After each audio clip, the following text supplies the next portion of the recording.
जिल्हा रेशीम कार्यालय यांचा मार्फत आज आपल्या जिल्ह्यातला रेशीम शेतकरी मेळावा आणि पुरस्कार वितरण पार पडत आहे.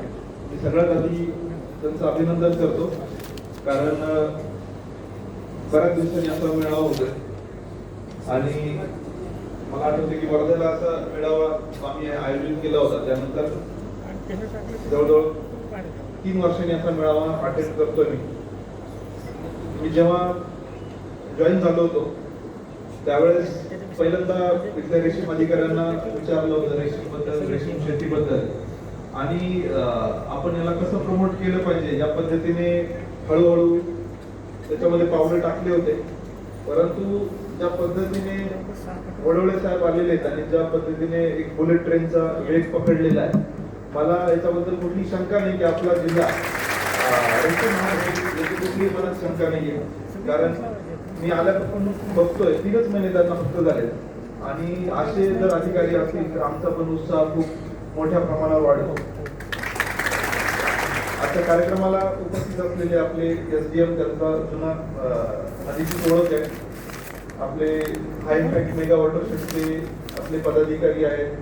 चॉकी सेंटर ज्यांनी चालवले, नांदेड, हिंगोली हे सगळे उद्योजक आणि आपले रेशीम रत्न जे काही आहेत आणि होणार आहे, असे सगळे या कार्यक्रमाला आहेत. तुमचे मनापासून अभिनंदन करतो, आभार व्यक्त करतो की तुम्ही या सगळ्या पेरणीच्या दिवसामध्ये आलेला तुमचं करावं तेवढं कौतुक कमी आहे. आता मुख्य विषयाकडे मी वळतो. आपल्याला सगळ्यांना माहिती आहे, अनेक भाषणामध्ये मी काय म्हटलेलं आहे की आपल्याला 3 पद्धतीतील बदल करावा लागेल. आपण जर शेतीकडे बघितलं तर खूप संक्रमणामधून जाते. संक्रमण म्हणजे खूप बदलाचा जो काळ ज्याला म्हणतो आपण. कारण आपल्याला माहिती आहे क्लायमेट चेंज हे आपण गेल्या अनेक दिवसापासून बोलतोय आणि क्लायमेट चेंजचा जो परिणाम आहे तो कधी अतिवृष्टी, कधी दुष्काळ, कधी पावसाचा खंड, कधी गारपीट, यामध्ये खूप नवनवीन गोष्टी होत आहेत आणि आपल्याला रेझिलन्स म्हणजे आपल्याला त्या सगळ्यांशी जुळून घेणारी शेती करावी लागेल.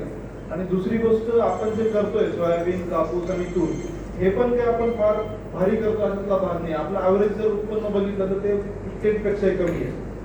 त्यामुळे आपल्याला एक तर जे करतोय ते चांगलं करणं, म्हणजे सोयाबीन जर करत असेल तर मग त्यातल्या सगळ्या प्रॅक्टिसेस SOP फॉलो करणे, बीज प्रक्रिया आहे, बेडवर लागवड आहे, कमी बी वापरून आहे, रुंद सरी वरंग पद्धत आहे, हे करावं लागेल. आणि दुसरीकडं पीक पद्धतीत पण बदल करावा लागेल. आता इथं जवळजवळ 300-400 शेतकरी दिसत आहेत. तर याच्यामध्ये ऑलरेडी रेशीम शेती करणारे किती जण आहेत? अच्छा, एवढे. आणि नव्याने नोंदणी केलेली अशी किती आहेत? ऍग्रीटॅक्स नोंदणी झालेली किती आहेत? भरपूर लोक आहेत, म्हणजे नवीन जे इच्छुक आहेत. ऍग्रीटॅक्स नोंदणी झालेले कोणाची राहिली का? ऍग्रीटॅक्स ज्याची राहिली त्यांनी अप्रूव्ह करा. याची नंतर नोंद घ्या. बरोबर, मी नंतर कोऑर्डिनेट करून आपल्याला महाविस्तार ऍप जे आहे कृषीचं, ते ऍप सगळ्यांनी डाउनलोड केलेलं आहे का? ज्यांनी केलं नसेल त्यांना आपल्याला डाउनलोड करायला तुम्ही कोऑर्डिनेट करा. आता रेशीम शेतीबद्दल मी थोडं बोलतो. रेशीम शेतीवर मला काही कल्पना नव्हती. मी ज्या वर्ध्याला पहिल्यांदा गेलो, वर्धा पण सेम आत्महत्याग्रस्त आणि शेतीच्या दृष्टीने विकासाचा अनुशेष असलेला जिल्हा होता. आणि मग तिथे आम्ही जेव्हा रेशीम बद्दल मला समजलं, तिथे अधिकराव जाधव म्हणून एक रेशीम मधले फार मोठे तज्ञ आहेत, सांगलीचे, त्यांना आम्ही बोलवलं होतं आणि त्यांच्या भाषणामधून मला पहिल्यांदा रेशीमचा परिचय झाला. आणि मग तिथं जवळजवळ आम्ही 100 लोक करणारे असतील तर ती संख्या 1000वर 2 वर्षांमध्ये केली आणि बऱ्यापैकी चांगलं उदाहरण आम्ही रेशीमचे बघितले. त्याच पद्धतीने आपल्याला नांदेडला त्या रेशीमचं हब करायचं आहे. आणि रेशीम जे असं पीक आहे, जसं आता आधीच्या वक्त्यांनी सांगितलं की ज्याला जंगली जनावरांचा त्रास नाही, ज्याला कुठल्या प्रकारची इतर पिकांना जसं पेस्ट किंवा याचा जास्त अटॅक होतो, तो त्याला नाहीये. अतिवृष्टीमध्ये पण ते चढ धरू शकतं. आणि त्याचसोबत जो रेशीमचा पाला आहे तो शेळीसाठी किंवा इतर याच्यासाठी, जनावरांसाठी हाय प्रोटीनचा सोर्स आहे. जसं आता सांगितलं की सिल्क आणि मीठ या दोन्ही गोष्टी एकत्र त्यामध्ये होऊ शकतात. खूप सोपं आहे हे काम, जरा चिकाटीचं आहे परंतु खूपच सोपं आहे. मी स्वतः अनेक शेडला जेव्हा भेट दिली तर ते थोडंसं टेक्निकली करायचं आहे. पण बऱ्याचदा कधी कधी असा गैरसमज होतो, आपण गाफील जर राहिलो आणि छोटी मोठी चूक पण आपली पूर्ण बॅच त्याच्यामध्ये फसू शकते. त्यामुळं हे जे करताना नवीन लोक जे आहे, फक्त कोणीतरी केले आणि चांगले केले म्हणून आपण जेव्हा करतो, अनुकरण करतो, तेव्हा खूप अभ्यास करून करा. सगळ्या गोष्टी अवेलेबल आहे, युट्यूबवर सगळे व्हिडिओज आहेत. आपल्याकडे चांगलं काम करणारे जे शेतकरी आपण बघितलं, धनगरवाडी आहे, जोमेगाव आहे, दोन्ही ठिकाणी मी गेलेलो आहे. तुम्ही चांगलं मॉडेल बघा, तिथं भेटी द्या आणि आपण रेशीम शेतकऱ्यांचा एक वेगळा व्हॉट्सअप ग्रुप पण करू, जो आम्ही वर्गाला केला होता. त्याच्यामध्ये सगळ्यांची रेग्युलर चर्चा व्हायची. कोणीतरी फोटो टाकायचा की पानं पिवळे झाले, काय करू, कोणीतरी उत्तर द्यायचं लगेच, किंवा V1 रोप अवेलेबल आहे का, मग कोणीतरी सांगतं रोप या ठिकाणी अवेलेबल आहे. चॉकीच्या काही प्रॉब्लेम आला तर त्यामध्ये लगेच प्रश्न उत्तर त्या ग्रुपवर चालायचे. असा एक आपण रेशीम शेतकऱ्यांचा वेगळा ग्रुप करू आणि यांना 100% सपोर्ट करू. दुसरी गोष्ट, काही इश्यू मला आता सांगितले नरेगाचे आहेत किंवा बँक लोनचे आहेत, 100% याच्यामध्ये तुम्हाला खूप मोठा सपोर्ट मी करेन. याच्यामध्ये माझ्या वतीने जे जे शक्य आहे ते 100% जसं तुम्ही 10 वाजता रात्री कॉल करता, तुमच्या मनात काय आलं तर तसं मला पण जर तुम्ही केला तरी मला आवडेल. ते चालेल म्हणत नाही. मला जर तुम्ही मागे एकदा म्हणले तुम्ही मला भेटायला आले होते पण मी बिझी होते म्हणून तुम्ही परत गेले, असं परत होऊ नका देऊ. आणि तुम्हीच नाही, कुठली शेतकरी जर आला आणि त्यांनी रेशीम शेतकरी लिहिलं चिठ्ठीवर तर तुम्हाला पहिले प्रायोरिटी असेल. आयडेंटिटी काढले, रेशीम रत्न आयडेंटिटी काढले आणि मी वर्धाला तसंच करायचो, कारण रेशीम शेतकरी हा काहीतरी करण्याची इच्छा असणार आहे. बाकी आपल्याकडे निगेटिव्ह लोक पण आहेत जे काही करत नाही, किंवा मग जे प्रयत्न केले पाहिजे आपल्या बाजूनी ते न करणारे पण लोक असतात. किंवा कधी कधी आपण जी योजना आहे, CMEGP आहे, PMFME आहे, आपल्याकडं आपण म्हणतो बँक देत नाही, हे करत नाही, पण आपली बाजू जी आहे ती बऱ्याच लोकांनी ते घेतलं, सबसिडी काही केलं नाही, अनेक शेड केले आणि तसेच ते पडलेले आहेत. तर ही आपल्या बाजूनी चूक होऊ नये. आणि रेशीम शेतकरी मला असं वाटतं की जे त्यांची विश्वसनीयता जास्त आहे, त्यांनी जो निवडला मार्ग आहे याच्यातूनच ते दिसतं की काहीतरी करायची जिद्द आहे, त्यांच्याकडे चिकाटी आहे. आणि अशा शेतकऱ्यांसाठी आम्ही 10 पावलं पुढे येऊ. आणि आपण आता नरेगासाठीच्या प्रोग्राम करू. म्हणजे तुम्ही मला जर 7 दिवसाला सांगितलं की इतके शेतकरी यांचं या ऑफिसला एवढे पेंडिंग आहे, आपण जे 50 काय असतील 5-50 जे आहे त्यांना पर्सनली आपण तहसीलदार, BDO, PTO यांना कॉल करू आणि त्यांचे प्रश्न प्रायोरिटीवर सोडू. कारण रेशीम शेती जर आपल्याकडे वाढली तर फार मोठ्या उत्पन्नाचा स्रोत आपल्याकडं वाढणार आहे. कारण आपल्याकडे आता बेंगलोरला, रामनगरला मार्केटला जायचे लोक, आता आपल्याकडेही बीडला मार्केट आहे, जालन्याला आहे, नांदेड जे आपल्या अमरावतीला बडनेराला मार्केट झालेलं आहे. त्यामुळं हा विस्तार होतोय. चायनाचं आपण बघितलं की जगातल्या मार्केटमध्ये 52-55% चायनाचा शेअर होता आणि कोविड नंतर तो, मी असं ऐकलंय की तो 30-35% पर्यंत खाली गेलेला आहे. आता सेरिकल्चर मार्केट हे काय फक्त भारताचं नाही, जगाचं मार्केट आहे. आणि त्यामध्ये आपण जर चांगली सुरुवात केली तर आपण ते जगाचं मार्केट पण हे करू शकतो. आणि सेरिकल्चर अशी गोष्ट आहे की जी मल्टिपल वापरली आहे. पिपामध्ये तर प्रोटीन सोर्स म्हणून लोक खातात ते पिपा, म्हणजे इतका रिच सोर्स प्रोटीनचा नाही आहे. आणि बाकी आता कोष विक्री तर हा पहिला टप्पा आहे, पण जर इथलं कॅचमेंट एरिया वाढला तर प्रोसेसिंग पण वाढेल. प्रोसेसिंग पण पुढची तयार होईल आणि नवीन चॉकी सेंटर्स आहे किंवा नवीन प्रोसेसिंग आहे, याच्यामध्ये पण आपल्याला चांगलं निश्चितपणे काम करता येईल. जे पोखराची नवीन स्कीम येते त्याच्यामध्ये तर अनलिमिटेड ही आहे, त्याच्यामध्ये कुठला लक्षांक नाहीये, किती लोक त्याचा बेनिफिट घेऊ शकतात. तुम्ही त्या पद्धतीने नक्की घ्या. आता केंद्रजींनी खूप चांगलं मार्गदर्शन केलं. मी त्यांच्या भंडारवाडीला वगैरे गेलो होतो आणि तुम्ही खूप प्रयत्न करून एवढ्या लोकांना तयार केलंय, ही फार मोठी गोष्ट आहे. कारण आपण जे चांगलं करतो त्याला एक्सटेन्शन त्यालाच म्हणतो आपण. जे आपण जे चांगलं करतो ते दुसऱ्यांना सांगणे, दाखवणे आणि एक आदर्श निर्माण करणे की अरे यांनी केलं तर आपण पण करू शकतो. बऱ्याचदा चुकीच्या पद्धतीने केलं तर लोक म्हणतात अरे यांना जमलं नाही, यात काही मजा नाहीये, नसतंय, असं होऊ नये. त्यामुळं टेक्निकली आपण त्याला दुसऱ्यांना तयार करा. आणि तुमच्याकडं मी जेव्हा आलो होतो भंडारवाडीला, बऱ्याच लोकांशी बोललो होतो, तो केटीवर मला दाखवला होता. त्याला आता दुरुस्तीमध्ये पण आम्ही काम घेतलेले आहे, आता काम त्याचं चालू आहे. आम्ही प्रयत्न करतोय, पण काही गोष्टी आपल्याला ग्रॅज्युअली कराव्या लागतात, काही गोष्टींना वेळ लागतो. आपण यावेळेस मागच्या पूर आपल्याकडे मोठ्या प्रमाणावर आला होता, यावेळेस आपण 84 किलोमीटर खोलीकरण जिल्ह्यामध्ये केलेलं आहे. 20 लाख किलोमीटर गाळ काढलेलं आहे. आज मी धर्माबादला इथून तिकडेच चाललोय. धर्माबादला 3.5 किलोमीटर आपण गाळ काढण्याचं काम केलंय. आता त्याच्या उत्तर बांबू लागवड आम्हीच करतोय. अर्धापूरला पण मेंढा नाला, अर्धापूरकडचे काही लोक असतील आलेले, तर तिथं पण आपण कारण आसना नदीला जे पाणी ओपन कॅचमेंट जायचं ते मोठं काम नाला खोलीकरणाचं केलं. त्याच्या दुतर्फा बांबू लागवड पण आपण मोठ्या प्रमाणावर करण्याचा प्लॅन केलेला आहे. कारण मी लोह्याला गेलो होतो 15 दिवसापूर्वी. तिथं सुगंध पळसे नावाचे की आहे, बांबूचे कन्सल्टन्सी करतात ते. त्यांनी लोह्याच्या एका शेतात मी बघितलं की 30 फूट उंच बांबू लागवड त्यांनी केलेली दुतर्फा. आणि त्याचे जे फायदे आहेत की वर्ल्ड स्टॅबिलाइज होतो, ती माती परत नाल्यात पडत नाही. वारं वावदान जर मोठ्या प्रमाणात आलं, ती जी लेअर 30 फूट उंच ते बांबूची लेअर झाली, त्याचा पिकांना नुकसान होत नाही. जंगली जनावरांपासून त्याचं प्रोटेक्शन होतं. आणि त्या बांबूचं जी ऑलिव्हरी व्हरायटी लावली 100-150 वर्ष यूज आहे, त्याला काय परत काय फार करायचं नाही. सुरुवातीची एका काळजी घेतल्यानंतर आणि त्याची सावली पडून पिकांना काही प्रॉब्लेम होत नाही. तर असे पण नवनवीन गोष्टी आहेत, तुम्ही पॅरलली करू शकता. रेशीम शेती एक वर केली तर बाकी गोष्टी तुम्ही करू शकता. त्या पद्धतीने आता ती व्हरायटी तर आम्ही लावत नाही, कारण आम्ही तेवढी काळजी घेऊ शकत नाही. जसं शेतकरी व्यक्तिगत ऑलिव्हरी लावू शकतो, तसं आम्ही काय डे टू डे मध्ये बांबूची काळजी घेऊ शकत नाही. त्यामुळे आम्ही स्ट्रिक्टच व्हरायटी लागतो जी कमी पाण्यात येते. आणि त्या शेतकऱ्यांसोबतही आमच्या बैठका चालू आहे. मुद्दा फक्त याच्यासाठी सांगितला का भविष्यामध्ये आपल्याला बांबूचं पण मोठं लागवडीचं क्षेत्र वाढवायचं आहे. आपल्याकडे आता देशपांडे म्हणून एक गृहस्थ आहे नायगावला, त्यांनी क्रिकेट बनवण्याचा हे कार्ड टाकलाय सेटअप. त्यांना पण आम्ही बऱ्यापैकी त्यांना डीपी किंवा इतर ज्या गोष्टी आहेत त्यामध्ये वाढवण आम्ही करत असतो. कारण आम्हाला माहिती आहे की एकदा ते चालू झालं तर मग जे बांबू लागवड करतात त्याला ती मार्केट पण भेटेल. त्यामुळं या नवनवीन गोष्टी आपल्याकडं होत आहेत. कॉम्प्लेक्स बायोगॅस रिलायन्स कासारखेडाला झाले, 22 टन ते प्रतिदिवस गॅस तयार करतात. तर जे शेतातलं जे रॉ मटेरियल आहे त्याला पण हळूहळू तिकडं डिमांड आहे.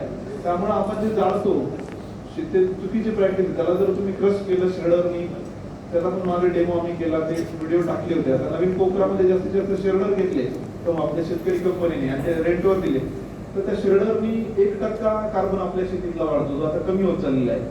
तर अशा नवनवीन गोष्टी तुम्ही करा, अभ्यास करा, स्वतःच डायरी बनवा, त्यात लिहून ठेवा काय आपल्याला करायचं आहे. अभ्यास जसं आपण परीक्षेचा अभ्यास करतो तसं शेतीला मी तो जास्त अभ्यास लागतो. आणि आपण बऱ्याच विचार करतो की नाही मला सगळं माहिती आहे, पारंपरिक पद्धतीने करत आलेलो आहे. हे आपल्याला बदलून ज्या नवीन गोष्टी आहेत त्या करायला पाहिजे, चिकाटीने करायला पाहिजे. आता नरेगाचा विषय आपण बोलत होतो, नरेगा चेंज का झाले एवढे? कारण मजूरच मिळत नाही. म्हणजे एकीकडे आपण म्हणतो नरेगात पैसे थकले आणि मजूर पण आपण जात नाहीये. मजूर म्हणजे काय कमी त्रासपणाचं नाही, श्रमप्रतिष्ठा आहे. आणि आपल्याला जर आपल्या गावातल्या काही दरोड करायचं असेल आणि श्रमदानाने जर 5-50 लोकांनी जर केलं तर काम बिघडलं कुठं, परंतु कोणी जात नाही. काही लोक तक्रार करतात, मग ते बंद पडतं. ही नरेगातली जी निगेटिव्हिटी आपण हळूहळू आता जी रामजी योजना लॉन्च झालेली आहे आणि मधल्या काळात मग त्यामुळं काही वेळ गेला, पण आता कालच तिची नवीन लॉन्च झाली आणि त्यामध्ये नवीन गोष्टी आपण बऱ्याचशा करतोय. आता 28 जलतारा आपण आपल्या जिल्ह्यामध्ये प्रमाणे गेली आहे. जलतारा म्हणजे एक 5x6चा खड्डा. आपल्या शेतात जिथं उतार असेल त्या ठिकाणी खड्डा खोदायचा, त्यात दगड टाकायचे, बुजवायला, एवढंच आहे. जेव्हा अति पाणी झालं तर निचरा होईल, कमी पाणी झालं तर पाझरेल आणि आपल्या शेतीतली पाणी पातळी वाढेल. तर हे आम्ही प्लॅन केलेले आहे, आपण ते भविष्यात करू. आणि ज्या ठिकाणी आपल्याकडे जे बंद पडलेले बोरवेल आहे याचं पण पुनर्भरण करण्याचं काम, ते कामांना प्रमा देऊन युक्त दारामध्ये त्याला अपलोड करून नरेगात करण्याचा तोही आमचा प्लॅन आहे. तिथे सगळे काम आता एस्टिमेट करून PS मध्ये जात आहेत. यासाठी सांगितलं की जलतारा असेल किंवा पुनर्भरण, त्या छोट्या छोट्या गोष्टी आपल्या शेतीसाठी पण कामाच्या आहेत. कारण आपलं शेत एक वॉटरशेड आहे. तिथं जर डाळीचा आपण बांध केला किंवा त्या उताराला जर व्यवस्थित जलतारा करून त्याला आहे दिला, तर या वॉटर कन्झर्वेशनचे जे टेक्निक या पण आपल्याला करायला लागतील. आणि इंटिग्रेटेड विचार करायला लागेल. म्हणजे रेशीम जरी करताय तरी तुम्ही त्याचं नैसर्गिक शेतीमध्ये काय करताय, पाण्याचं नियोजन तुम्ही कसं करताय, तर आता सर्वांगीण विचार तुम्हाला करायला लागेल. जसं आपण म्हणतो ना मल्टीटास्किंग, जसं कोणीतरी शेळीपालन आहे, शेळीपालनमध्ये चांगले मॉडेल येतं, ते रेशीमला जोडून शेळीपालन केलं, काही छोटं मोठं कोंबडी पालन केलं, कडबाकुट्टीचं आपण मशीन घेतलं, किंवा काही जनावर असतील त्याच्यामध्ये मुरघास, आपल्याकडे मुरघास फार कमी आहे, मुरघास आपण एखादं छोटं मोठं हे केलं तर तो चारा पण राहील, तो टिकेल, त्याचं न्यूट्रिशन पण जनावरांचं वाढेल.